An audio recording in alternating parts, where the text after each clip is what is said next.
ఈ ఊరు అడవి లాంటిది. ఇక్కడ అన్ని రకాల జంతువులు ఉన్నాయి.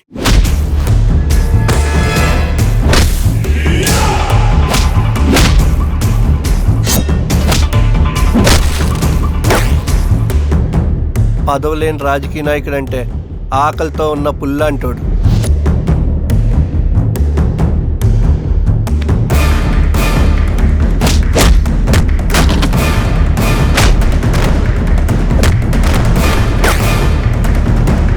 మన నియోజకవర్గం మొత్తం బంద్ చేయించాలి.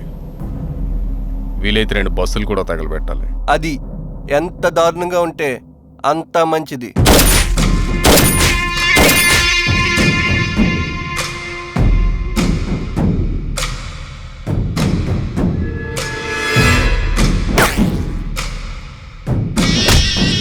ప్రజలు నీ కోట్లేసి గెలిపించింది వాళ్ళకి ఇల్లు కట్టించి ఇస్తామని, వాళ్ళ ఇల్లు లాక్కుంటామని కాదు. ఏయ్, ఏ నా కొడుకు వచ్చినా కానీ లోపల రానివద్దు. ఎలాండ్రా?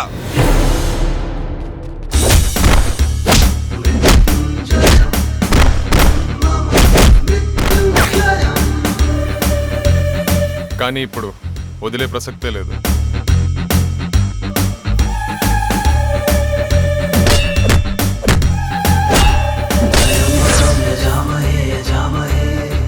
సుగంధి పుష్పవర్ధనం వర్ధనం పూర్వరుకమీవ వందనం.